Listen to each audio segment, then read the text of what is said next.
de cosas corruptas. Los marineros comenzaron a creer que había algo extraordinario o quizás sobrenatural en el joven Pitágoras. Durante todo el viaje se mantuvo sentado en silencio en el lugar donde menos pudiera incomodar a la tripulación en la ejecución de sus tareas. Por 3 días y 2 noches se mantuvo en la misma posición sin comida, sin agua y sin dormir.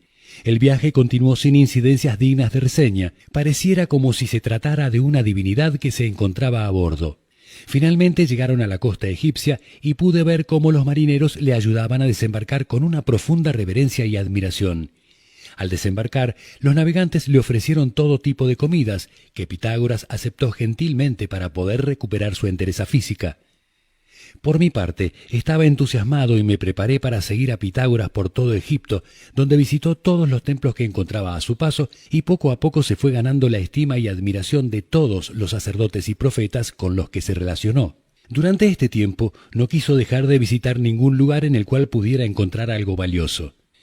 Pitágoras se entrevistó y estudió con muchos sacerdotes y hombres sabios egipcios, llegando a adquirir prácticamente toda la sabiduría que poseía cada uno de ellos. En total, pasó 22 años viviendo en santuarios y templos, estudiando astronomía y geometría, y fue iniciado en los misterios de los dioses que allí se adoraban. Dios es una luz incapaz de recibir su contraparte, la oscuridad. Yo no estaría tan seguro de esa apreciación, ya que nos encontramos en medio de una guerra entre esas dos fuerzas.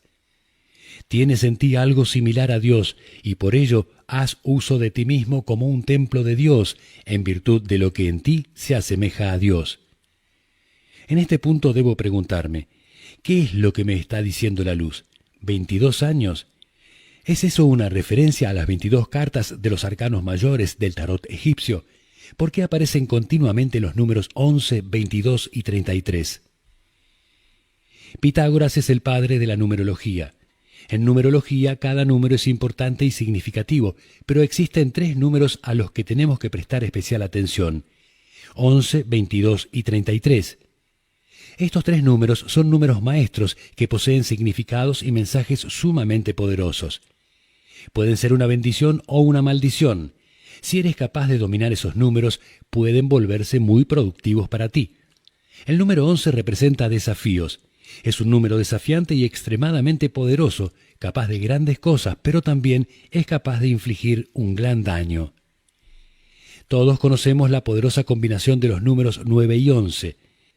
Debemos tener cuidado siempre que veamos un número 11 a nuestro alrededor. Sin embargo, generalmente el número 11 es adoptado por una antigua alma que ha venido a la Tierra muchas veces y desea seguir ampliando sus conocimientos. El número 33 se apoda el maestro experto.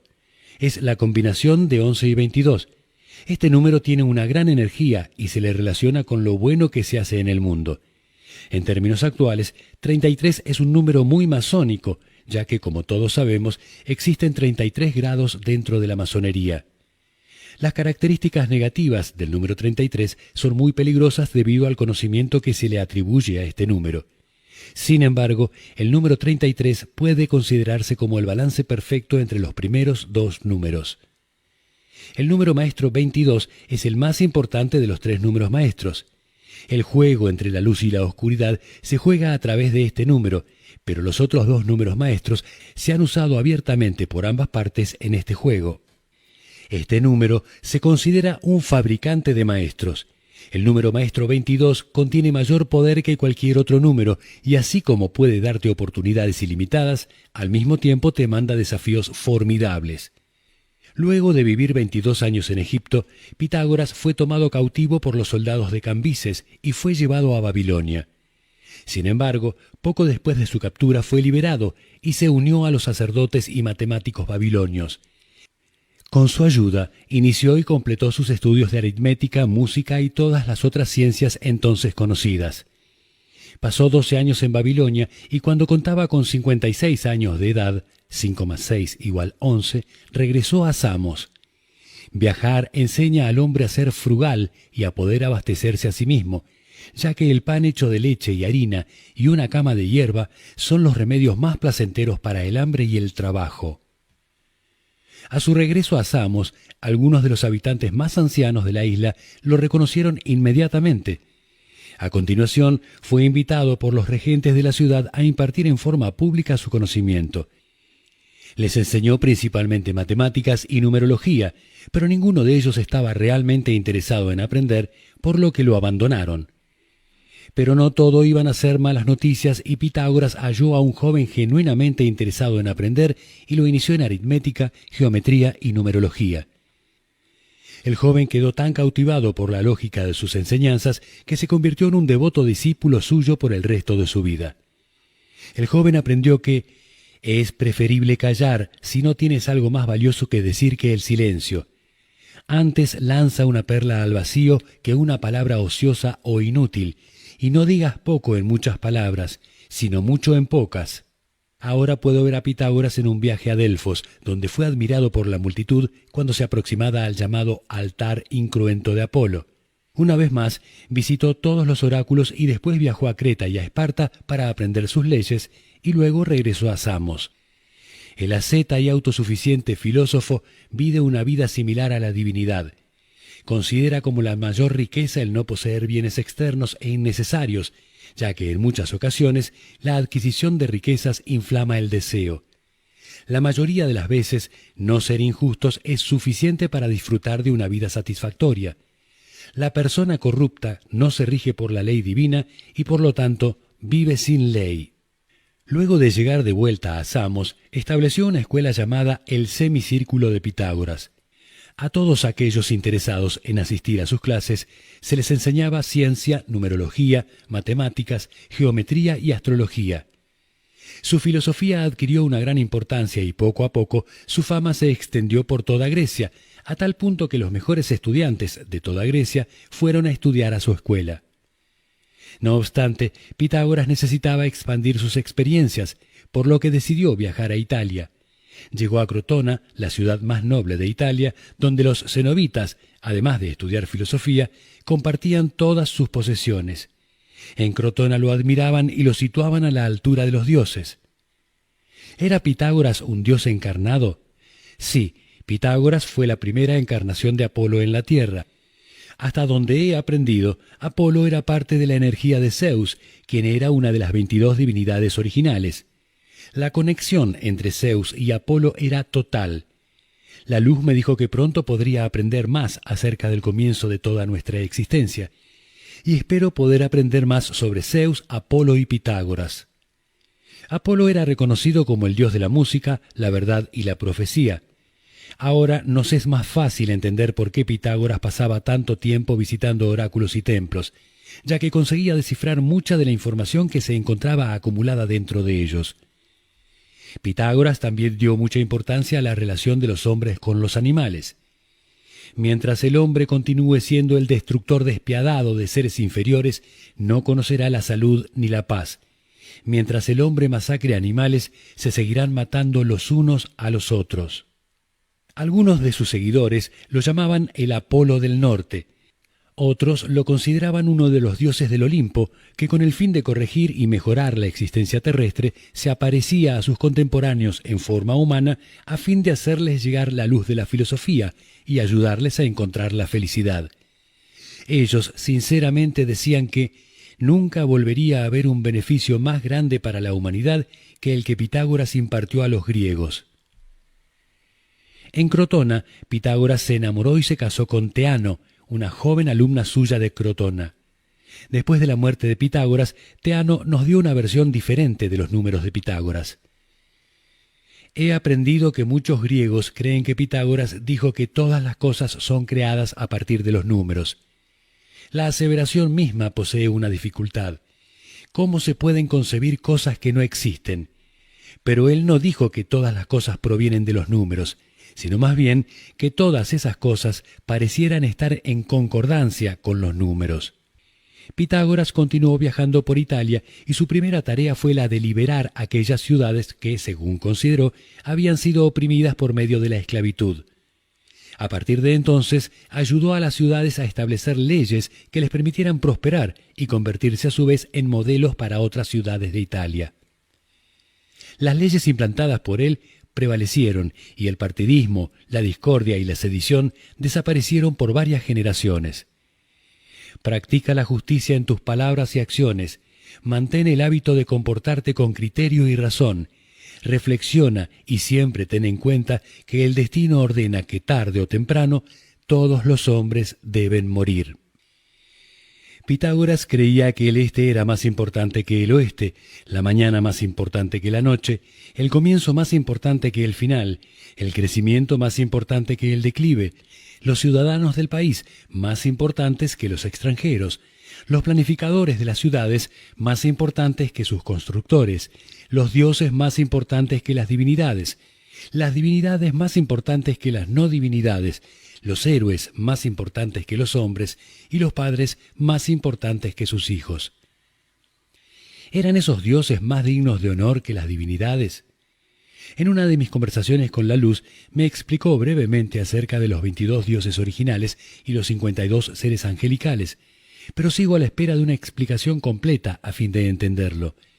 Los 22 dioses originales, las 52 semidivinidades o seres angelicales.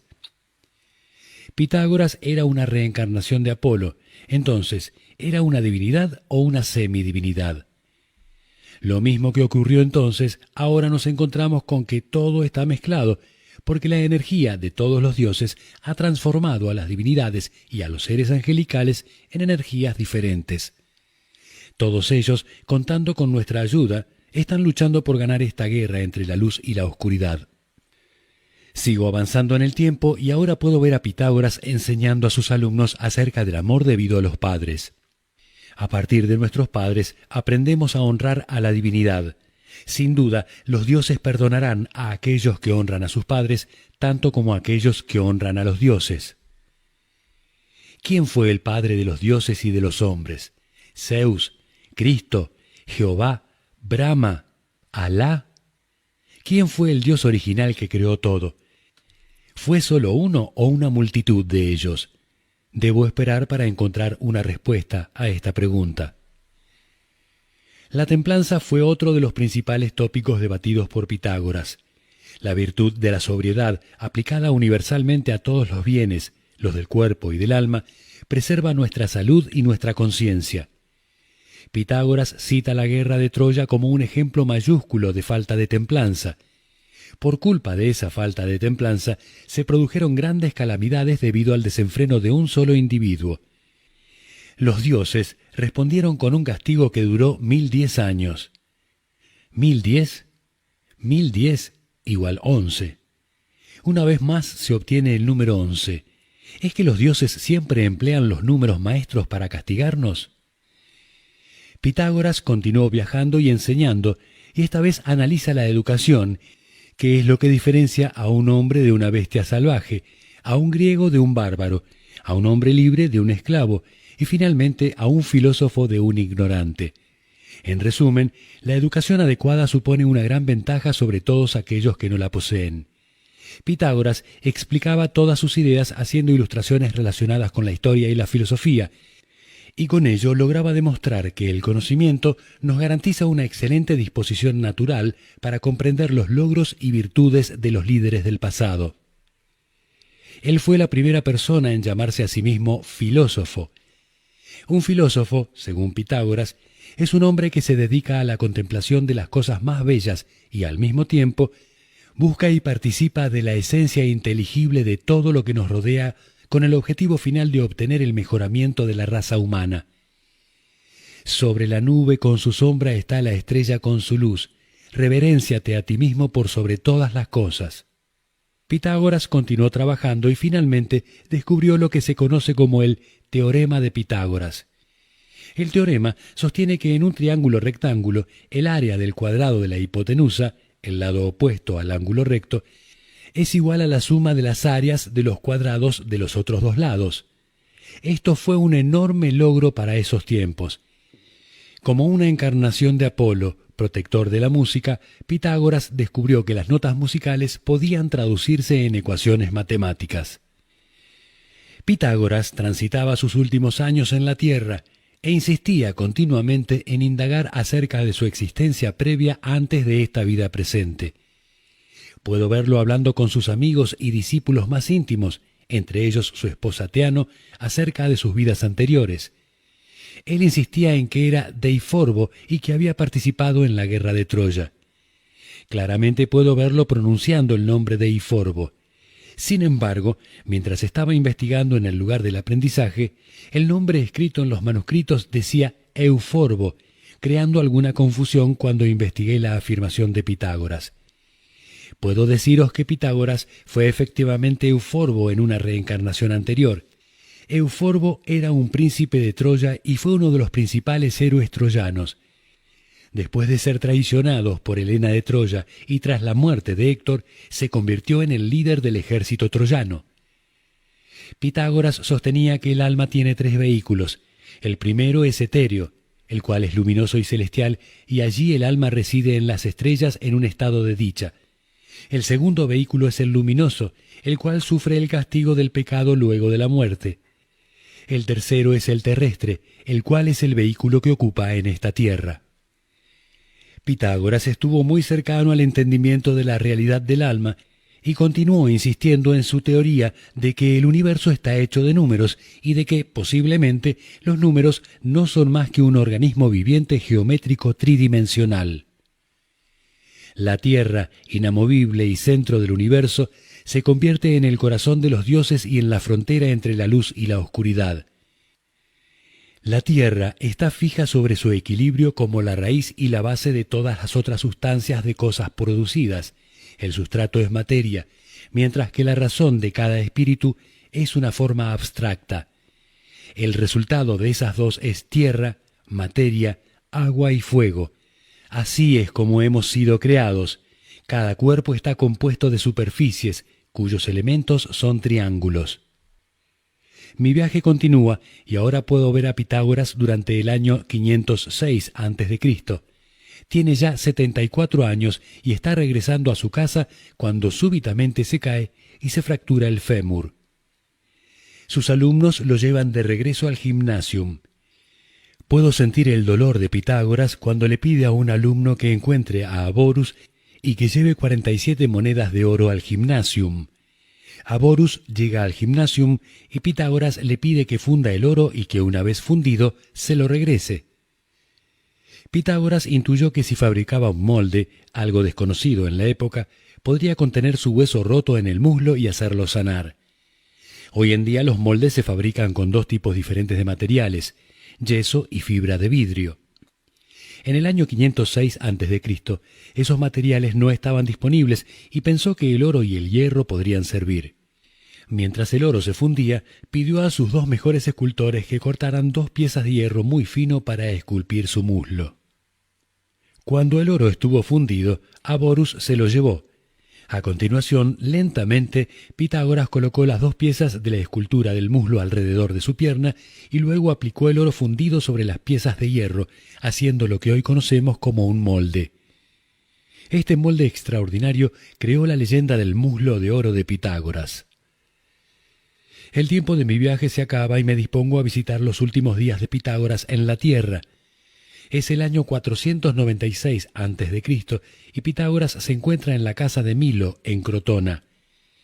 La guerra que había empezado hacía ya varios años se había extendido por toda Italia y Grecia y ahora ya estaba llegando a Crotona. Puedo ver cómo Pitágoras está hablando a sus estudiantes. Cada número posee su propia personalidad, masculina o femenina, perfecta o incompleta, bella o fea. El 10 es el mejor número de todos. Contiene en sí los primeros 4 números enteros, 1, 2, 3 y 4. 1 más 2 más 3 más 4 igual 10. Y esos números escritos en notación por puntos forman un triángulo perfecto. De pronto, la casa de Milo arde en llamas. Los enemigos de Crotona acaban de quemar su casa y están esperando afuera para matar a Pitágoras y a sus discípulos. Puedo ver cómo sus discípulos forman un puente sobre las llamas usando sus cuerpos para ayudar a escapar a Pitágoras. Sin embargo, no había escapatoria y Pitágoras falleció por asfixia. Las llamas consumieron su cuerpo y los asesinos no pudieron reconocerlo. Cuando el fuego se extinguió, se encontraron muchos restos de cuerpos humanos entre los escombros. Las cabezas y los miembros estaban totalmente quemados, por lo que las familias no pudieron reconocer los cuerpos de sus seres queridos. Cuando el fuego se inició, había 22 personas en la casa de Milo, incluyendo a Pitágoras. Isaías afirmó: «Cuando camines a través del fuego no te abrazarás, las llamas no te quemarán». Y aunque el cuerpo de Pitágoras no atravesó el fuego, su alma sí lo hizo. Como su cuerpo no fue encontrado, muchas personas creyeron que había abandonado la casa antes del fuego y escapado con alguno de sus discípulos. La fecha de la muerte de Pitágoras fue el 1 de febrero del año 496 a.C. Sumé los números: 1 más 2 más 4 más 9 más 6 igual 22. 22, la guerra de los dioses en su apogeo. Mi tiempo se había acabado y me encontré flotando de regreso al lugar del aprendizaje. Cuando llegué, la Luz, Coco y Kika me estaban esperando. «Bienvenido a casa, Sebastián», dijo la Luz. «Gracias», respondí. «¿Cómo fue tu primer viaje al pasado?», preguntó Kika. «No tengo palabras para describirlo. Fue maravilloso. Todo era tan real, tan increíble», respondí. «Has viajado al tiempo de Pitágoras, un momento real en la historia. Los historiadores aún hoy siguen tratando de descifrar qué ocurrió exactamente. Tú has visto en 22 horas los 74 años de la vida de Pitágoras. Has podido apreciar los momentos más importantes de su vida e imagino que has tomado debida nota de ellos», dijo la Luz. «Creo que así lo hice», afirmé.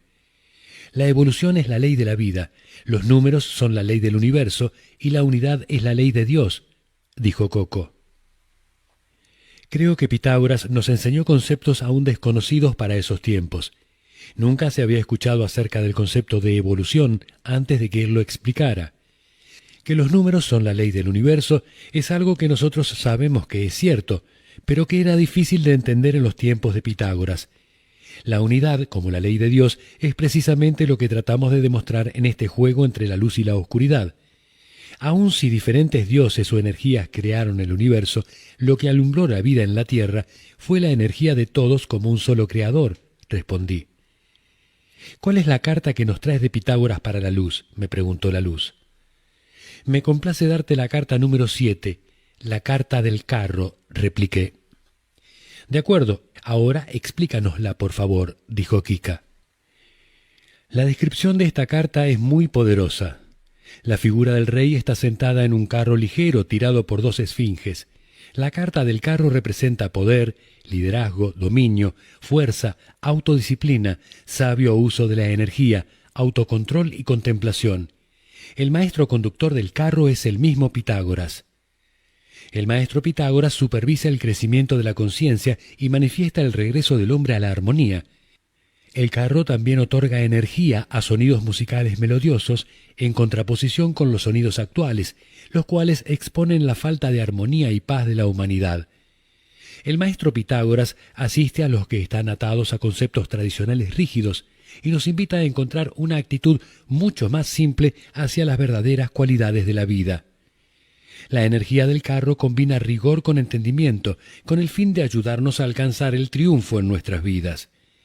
El carro representado por Pitágoras significa perseverancia y nunca acepta la derrota, por lo que finalmente logrará triunfar tal y como lo hizo Pitágoras en su momento. Debemos comportarnos los unos con otros de forma que evitemos enemistarnos con nuestros amigos y a la vez seamos capaces de conseguir la amistad de nuestros enemigos. El carro no es más que una imagen de nuestra propia lucha interior que se desarrolla entre las distintas facetas de nuestra personalidad. Las alas del carro representadas en la carta simbolizan la inspiración, ya que la razón es inmortal, todo lo demás es mortal. La figura del rey guerrero en el carro simboliza el control y la autodeterminación. Elige siempre el camino que creas que es el mejor, a pesar de que pueda ser el más duro. El hábito pronto convertirá ese camino en algo fácil y agradable. Las 2 esfinges representadas en la carta simbolizan la voluntad de la humanidad y se escenifican como 2 fuerzas opuestas en el interior de la naturaleza humana, las cuales han de ser dominadas para lograr el progreso. Con ira deberíamos abstenernos tanto del discurso como de la acción. El número 7 indica que es un tiempo para la soledad y el silencio.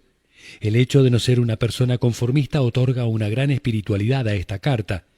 El número 7 es el número del místico, del sabio, del que busca una mejor conexión con Dios y siempre busca la verdad. La verdad es tan perfecta que, si Dios decidiera hacerse visible ante los hombres, elegiría la luz para su cuerpo y la verdad para su alma. La verdad, ¿qué es la verdad? ¿El atributo o el estado de ser verdadero? ¿La verdad en consonancia con un hecho o una cualidad? ¿Un hecho o creencia que es aceptado como cierto? ¿Pero aceptado por quiénes? La verdad no es sólo aquello que funcione para ti o para mí, porque la verdad no necesariamente es lo que la mayoría dice que es verdadero. La verdad no es sólo lo que se cree, porque una mentira sigue siendo mentira, aun cuando la mayoría de las personas crea que es cierta. La verdad no puede definirse por intenciones, porque, en muchas ocasiones, las buenas intenciones pueden ser dañinas. Mientras yo fui Don Quijote, tuve buenas intenciones, pero perjudiqué a algunas personas que trataba de ayudar. La palabra verdad proviene de la palabra griega aletheia, que significa algo que no está oculto o lo que no se oculta. Entonces nos permite ver con claridad sin que nada quede oculto para nosotros. Simplemente, la verdad es explicar o decir algo tal y como es. Es explicar las cosas como son, pero esas cosas son las mismas para todos. Por lo que he aprendido en el más allá, toda verdad es relativa y no hay algo así como la verdad absoluta, porque la verdad no es más que una ilusión. Para Pitágoras, la verdad absoluta no existía y se ilustra en la carta del carro representando al rey maestro, ofreciendo su ayuda para entender una nueva verdad, no ya basada en conceptos tradicionales, sino en conceptos nuevos, ocultos dentro de tu alma inmortal. Pitágoras clamó alguna vez por la libertad. Pero, ¿qué es la libertad? Libertad del dolor, libertad de la esclavitud, libertad de la locura. Pero, ¿quién conoce la verdad? ¿Los sabios que enseñaban una doctrina de fatalidad? ¿Los sacerdotes que atribuían todo a una guía divina? ¿O la gran multitud de la humanidad situada entre ambos sin tener idea realmente de lo que está ocurriendo?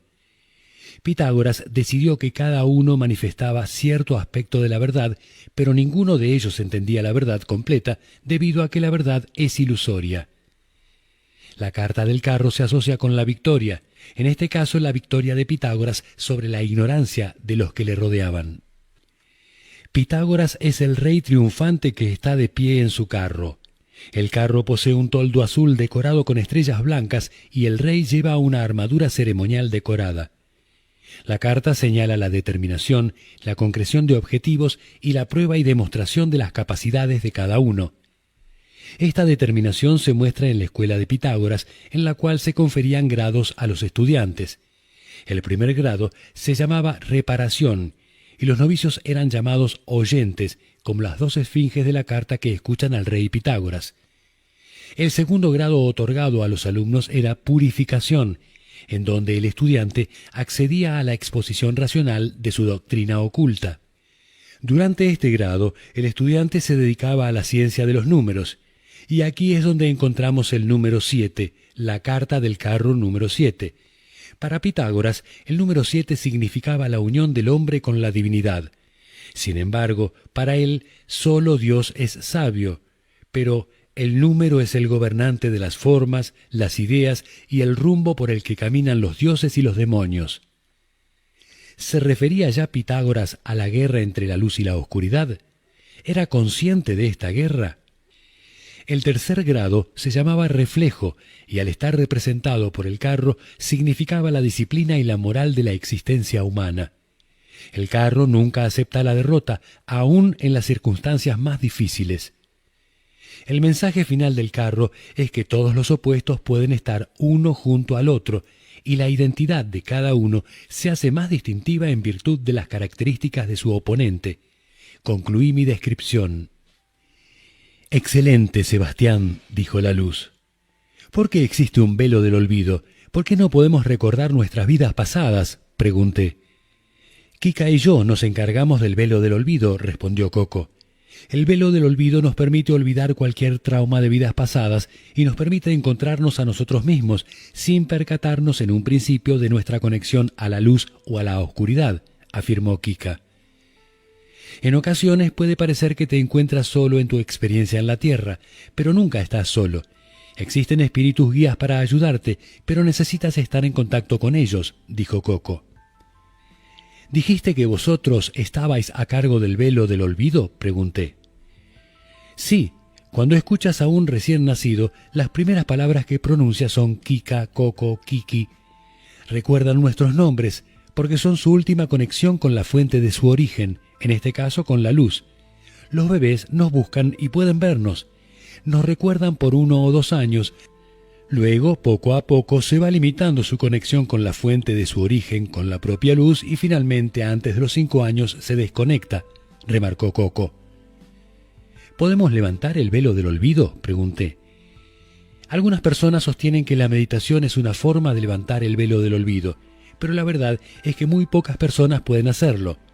En este juego, el velo del olvido es una de las reglas, dijo Kika. Si se levanta el velo del olvido, se termina este juego, dijo la luz. ¿Por qué?, pregunté. Si pudieras recordar tus vidas pasadas, no volverías a cometer los mismos errores una y otra vez, y por esta razón tu memoria actual deja de existir en el momento de la muerte, dijo Coco.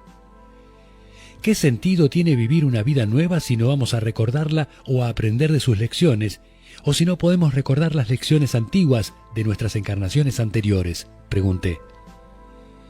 Todas esas respuestas están dentro de ti y recuerda que toda tu personalidad es la suma de todas las experiencias que tuviste a lo largo de todas tus vidas, replicó Kika.